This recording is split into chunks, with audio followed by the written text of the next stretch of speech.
You never understood why people said dreams could hurt until you started working at John 8 Lear, Korea's top luxury fashion brand. You joined with passion in your heart and creativity in your veins, but passion meant nothing here, perfection did, especially to him. John Jungkook, the youngest CEO in the global fashion industry, flawless reputation, ruthless standards, a man whose silence was louder than anyone's praise. And the worst part, you weren't supposed to fall for him. You knew it was dangerous, but you did. Every time his eyes brushed past you, even if he never really looked.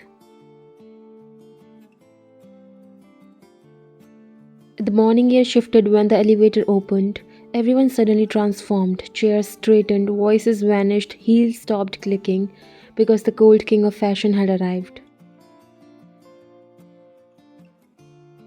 Jungkook walked out like he owned the world. Black tailored suit, silver earrings, jaw sharp enough to cut diamonds. He didn't acknowledge a single soul until he stopped in front of your desk. Your heartbeat jumped. Your hand still hovered above the keyboard.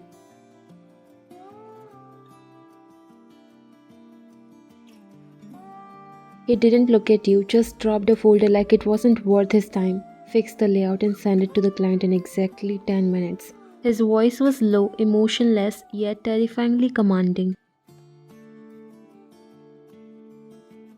Of course, sir. He walked away before your words even finished, and just like that, your heart shattered a little again because his coldness was a bit too much to bear when you see him more than a boss.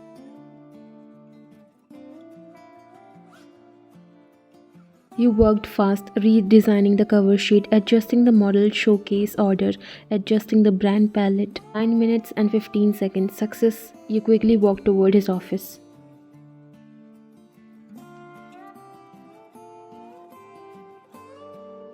You knocked gently before opening the door, and he didn't look in a good mood. He was complaining over the phone. I said move the deadline up, no excuses. You froze. His voice, low but furious, filled the room.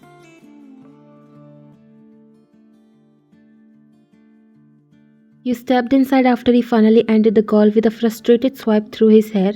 His tie wasn't even straight today. That alone told you it was a bad morning. He didn't bark at you, didn't glare, just exhaled and nodded for you to speak. You held your tablet tightly and reported, the evening gowns for the charity gala are ready for embroidery. We can begin fitting by Friday if the models confirm today.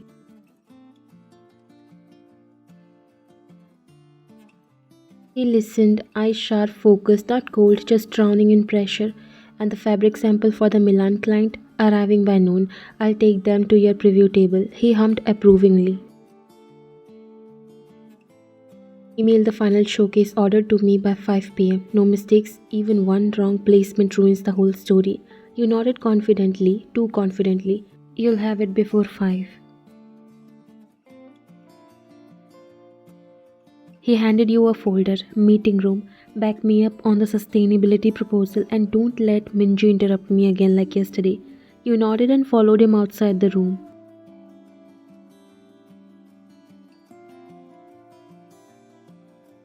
The meeting room smelled like expensive perfume and subtle fear. Notebooks open, eyes alert, everyone waited for the CEO to speak. Jungkook sat at the head of the table, posture perfect, expression unreadable.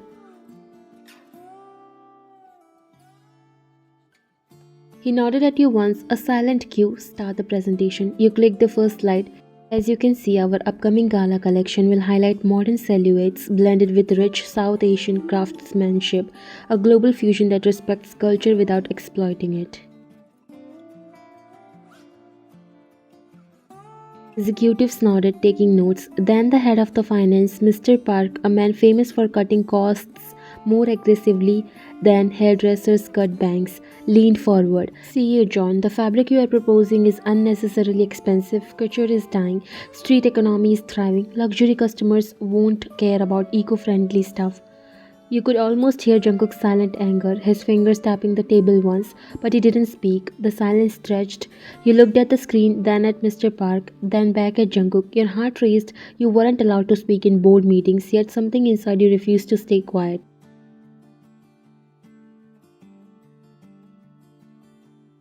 You swallowed once and stood slightly straighter.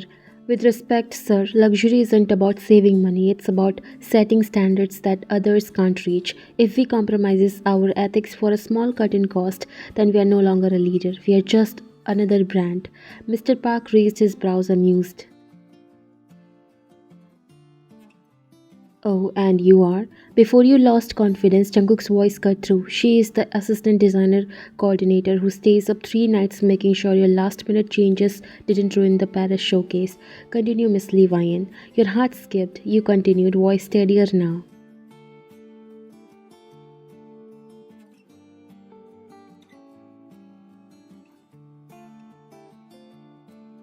Customers today are smart. When they choose John Atelier, they aren't paying for fabric alone, they are paying for a belief that fashion can be beautiful and responsible. A designer across the table smiled. One of the female executives nodded passionately. You added,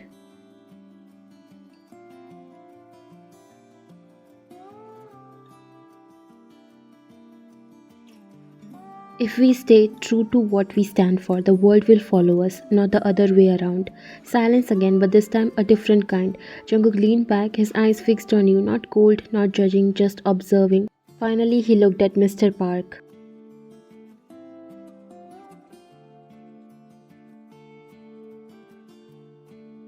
John Atelier didn't become a global name by choosing what's easy. We choose what's right. Discussion closed. Mr. Park pressed his lips together, defeated. Applause broke out around the room, light but sincere. Designers exchanged whispers. Interns scribbled your name like you were someone worth remembering. You looked away quickly, too aware of Jungkook's eyes lingering a little longer than usual. He stood gathering the documents. Good work, everyone. Miss Levian with me. He walked out first, like always. No praise, no special smile, just his usual composed stride, but your heart still whispered. He heard you, he noticed you, he defended you, and that was enough to make breathing feel different, lighter and scarier. It was already past working hours. Most lights were off. Only a few employees were still typing with tired fingers. You sat at your desk, finally breathing after the intense day. That's when your email notification popped up. From John Jungkook, subject report, time 7:42 p.m. Your eyes widened. No, no, no, how can I forget that? The product comparison report he had told you to prepare in the morning, you had completely forgotten. Before you could reply, his office door opened sharply. His voice carried across the quiet room.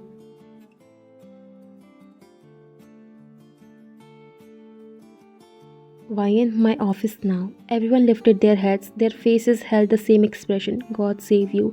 You stood up immediately, forcing your steps steady.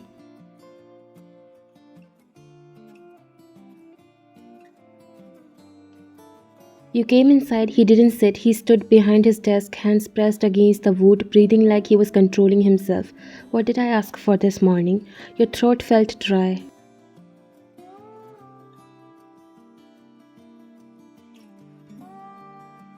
The reports, today was hectic. I was handling production issues and he cut you off, voice sharp as a blade. I don't want excuses, I want results. You lowered your stare to the floor. He continued, harsher. You think doing well in one meeting makes you efficient?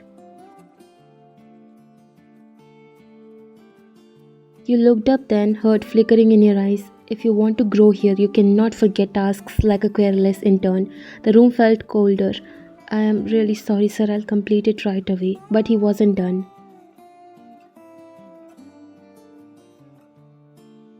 His jaw clenched, eyes started turning colder.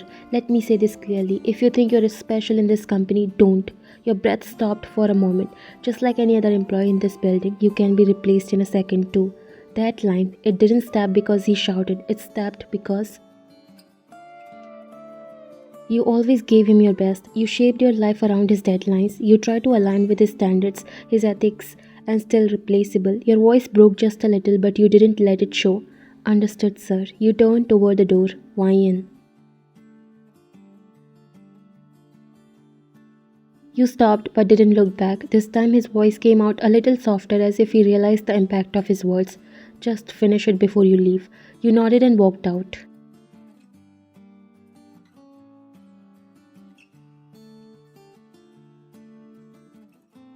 The hallway felt too bright. You blinked fast to push the tears away. You worked hard, but apparently none of that mattered. You sat at your desk and began typing, fingers stiff, heart numb.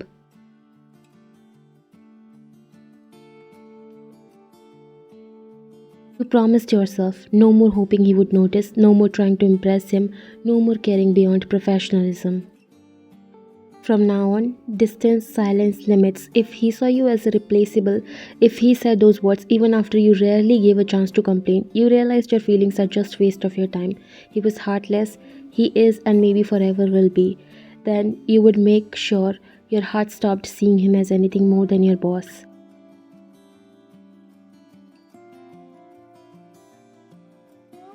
The next day, you did your job perfectly. No extra suggestions during meetings, no noticing his moods before he spoke, no staying late voluntarily. Just your work, nothing more. You gave him nothing he could use to hurt you again.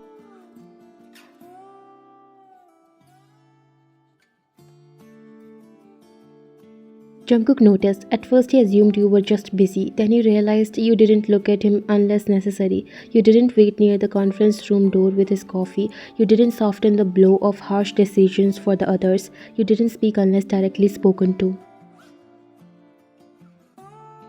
You seem off. Your eyes lifted slowly, steady and unshaken. No, sir, I'm simply keeping things professional. The irony wasn't lost on him. You had always been the embodiment of professionalism. It was just that earlier there had always been more, and he had taken that for granted. If it's about the other day, it's not, sir. Lie, a gentle, dignified one. I've just realized something important. He leaned back, watching you carefully. Every employee here is replaceable, so I'm making sure I don't tie my worth to a place that might forget me tomorrow. That silenced him completely because those were his words, turned into a wall standing between you and him. You gave a small bow and stepped away. He didn't stop you. He couldn't, not when he realized you weren't seeking him anymore. You weren't waiting for him anymore. You weren't hurting for him anymore. Your silence wasn't a weapon, it was a farewell to the version of you who cared too much.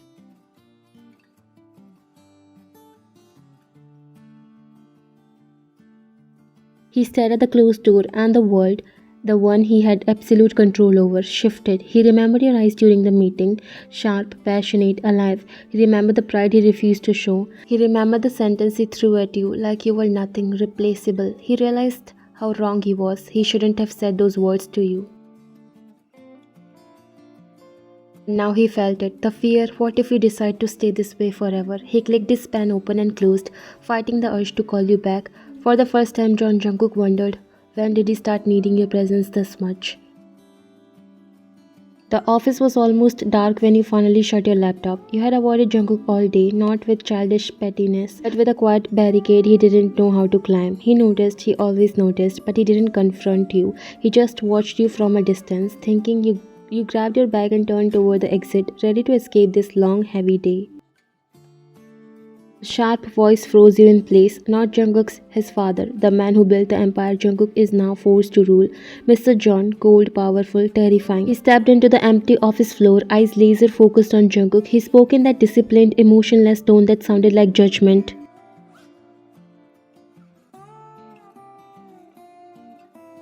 You heard his father's voice from inside the office. He literally shouted at Jungkook, and that really surprised you. So this is your leadership. No overtime, no dedication, no hunger? Jungkook stood straight, face blank, hands behind his back, like a soldier. They all completed their tasks. Efficiency is better than meaningless hours. Efficiency or laziness wrapped in pretty logic. You stayed still, heart squeezing painfully at the insult. Jungkook didn't flinch, but his eyes dimmed. Mr. John stepped closer. If you cannot outperform every rival, I will reconsider my successor. Reconsider my successor. That explained everything about Jungkook. His perfection, obsession, his zero mistake rule, his distance from everyone, his complete fear of weakness. He was raised believing affection and success cannot coexist. You had assumed he was cold by choice, but he was trained to be. There won't be a need for reconsideration, sir. Sir, he didn't call him dad. Do you know what the board says? Half the partners think you are complacent. They told me you have been picking comfort over conquest. Jungkook didn't blink. He squared his shoulders, the practiced posture of a man trained to swallow everything and answer with little.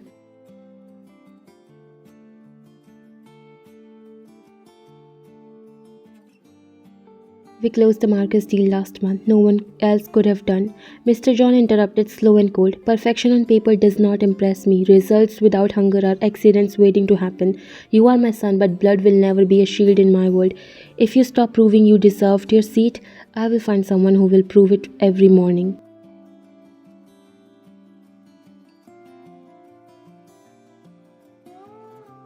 You felt your stomach clench. You had watched Jungkook lead mergers, hold entire meetings with half a look, correct numbers so fast it made your head spin. You had always equated his ruthlessness with capability. He was, by every office standard, perfect. And yet his father's words landed like a rock into a still lake, and the ripples showed you something you had not allowed yourself to see. Jungkook's perfection had always been a defense. The man you worked for wore steel not because steel was his nature, but because he had learned that softness meant a target. The way his shoulders tightened at each brab made your chest hurt. It was his moment when you realized that the words he said to you yesterday were now. He was always believed growing up. If you are not perfect, you can be replaced. Mr. John kept going, not pausing to breathe, confident that the lecture would break his son a little more with each sentence. People who sleep easy become lazy. People who sleep easy get replaced. Remember that.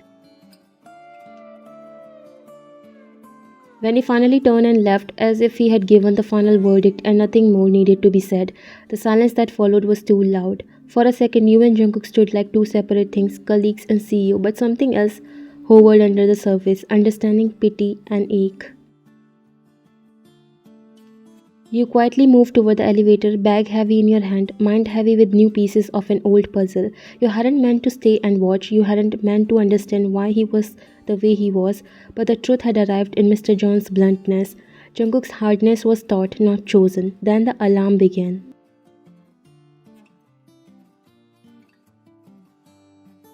At first, it was a simple, high, staccato note, the kind that made you think of drills. Then another voice cut through the building's speakers.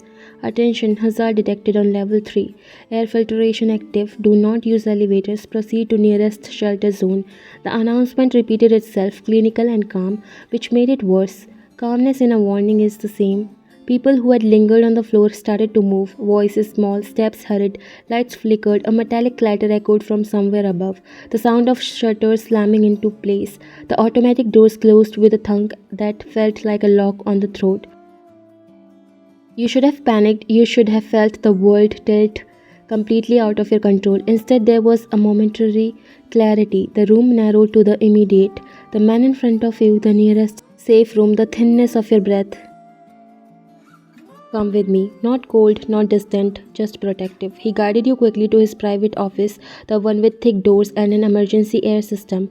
The door shut, red lights glowed. You were locked inside together. Outside, distant alarms continued to sing their frantic song. Inside, the sealed temporary darkness made every breath loud. Your heart suddenly felt too big for your chest. You had been in his office before, for files, for late night work sessions, but never like this. Never when the world outside had narrowed so completely that the two of you could not avoid the unavoidable.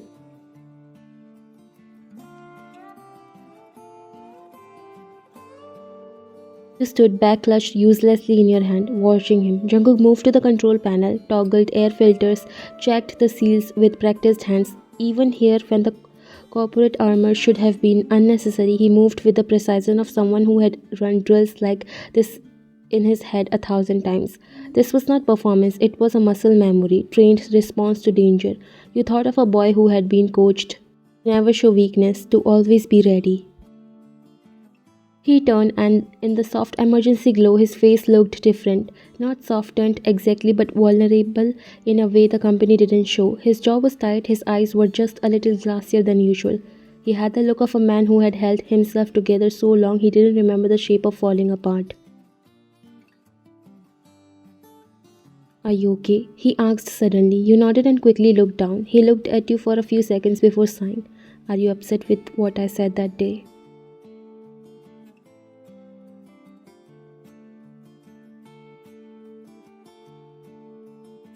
That made you freeze for a second before you looked at him but didn't say anything. He sighed. I didn't mean those words that I said to you. You should have known. You let out a bitter chuckle, still not looking at him. How would I when you said them so sure? I never thought, even after giving my best, I can be replaceable. But I guess I'm thinking too much of myself. At the end of the day, I'm just an employee, like everyone else. There was heavy silence for a good minute. Then Jungkook broke the silence with the quietest voice you have heard from him. When I was 14, my father said, he told me not to expect anything for free, not kindness, not praise, not leniency. If I wanted to be anything, I had to earn it. I learned the numbers, I learned the speeches, I learned war. I never learned how to ask for help. That made you look at him with pity because from the moment you heard his father's harsh words, you realized it's not Jungkook's fault that he was obsessed with perfection and you forgave him that time itself. It wasn't just you. Even if I were in your place and still being the CEO, I can get replaced anytime if I show a little of a mistake. Your heart ached for him. He didn't want to be like this, but it was a necessity for him. You took a few steps closer to him. He closed his eyes, a pressure behind them, like he was holding a shape that frightened him. Do you know what scares me? That if I soften, I will be replaced. That if I show I need someone, they will judge me instead of helping me be better. That weakness is contagious and will make the company sick. Weakness is not contagious. You are a human, not a robot. A perfect human being doesn't exist. There are times when you hurt people unintentionally and then you live in guilt forever. That's not perfect, Jungkook. I get that the environment you grew up in taught you to be like this, to never make mistakes, that you can get replaced if you show a little imperfection, but that's not true. Mistakes can be fixed. You can try better, but you can never fix once you break someone's heart. You didn't know where you got this much courage to say all this, but right now you didn't fear him. There was silence until he closed the distance between both of you. So I broke your heart, huh? You looked away for a moment, trying to calm the storm inside your chest. You didn't break it. You just made me realize how invisible I was to you. He inhaled slowly, like each breath hurt. You were never invisible. He forced a small, sad smile.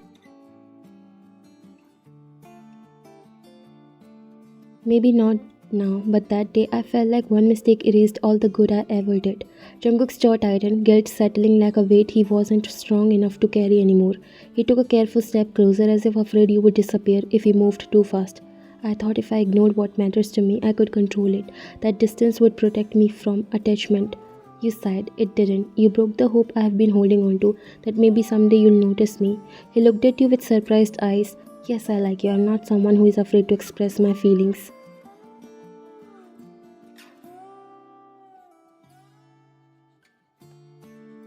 His eyes flickered, not soft, not guilty, but cornered.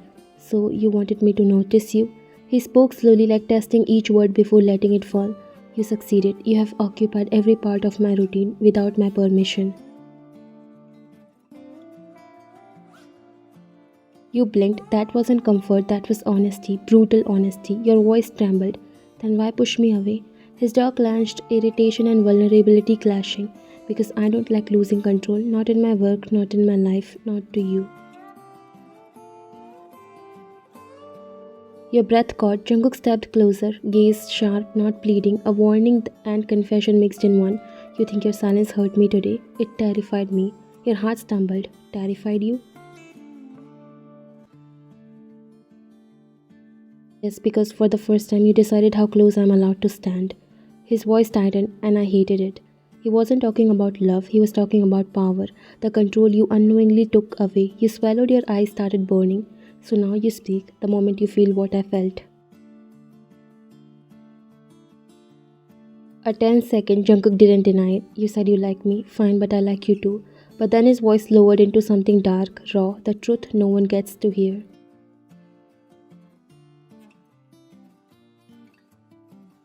Not gently, not calmly, not the kind of like that lets you walk around unaffected while I check the door every time it opens, hoping it's you.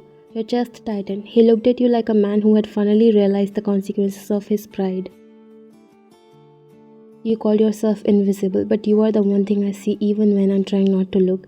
His voice cracked just once, and that was enough. So don't take your presence away from me again. Not like that. Not without warning.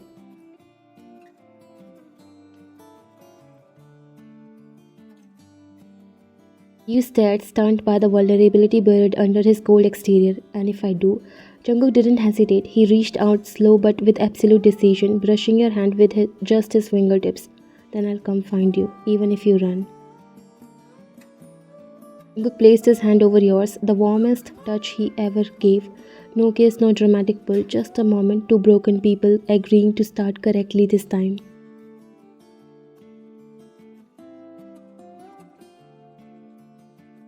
He wasn't the cool CEO anymore, and you weren't the invisible employee. You were two imperfect humans choosing each other anyway. Not perfect love, but real, and finally, that was enough.